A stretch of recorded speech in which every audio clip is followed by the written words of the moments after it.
आज सकाळी नुकतीच बाहेर आले तर कोंबड्यांना काही खाऊ टाकलं नव्हतं, तर त्या बघा कशा माझ्या मागे मागे धावत आल्या आहेत. आज पहिल्यांदा सगळं काम पटकन आवरलेलं आहे, त्यामुळे मी पूर्ण दिवस आज फ्री आहे. तर आज म्हटलं सगळा वेळ वेदूला द्यायचा. स्वयंपाकही झालेला आहे, घरातील इतर कामेही झाले आहेत, म्हणून म्हटलं आता वेदूला घेऊन थोडंसं गार्डनमध्ये जायचं. गार्डन म्हणजे इथेच घराच्या पलीकडे आमच्या ग्राउंड आहे, तिथे चालले वगैरे. तर बघा याची कशी मस्ती चालू आहे. माझ्या बहिणीची मुलं आलेली आहेत आणि बहीणही आलेली आहे, त्यामुळे मग घरी काहीच नाही काम, निवांत आहे मी. म्हणून यांना घेऊन इथे गार्डनमध्ये आले. तर बघा ना कशी दंगा मस्ती चालू आहे.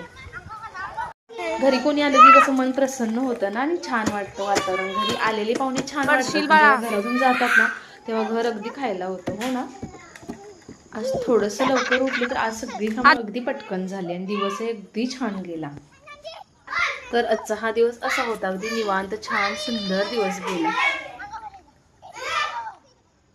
आजच्या व्हिडिओचा शॉर्ट मी इथेच करते आहे. तोपर्यंत okay tata bye bye. Video आवडला असेल तर प्लीज लाईक करा, शेअर करा, सबस्क्राईब करायला अजिबात विसरू नका.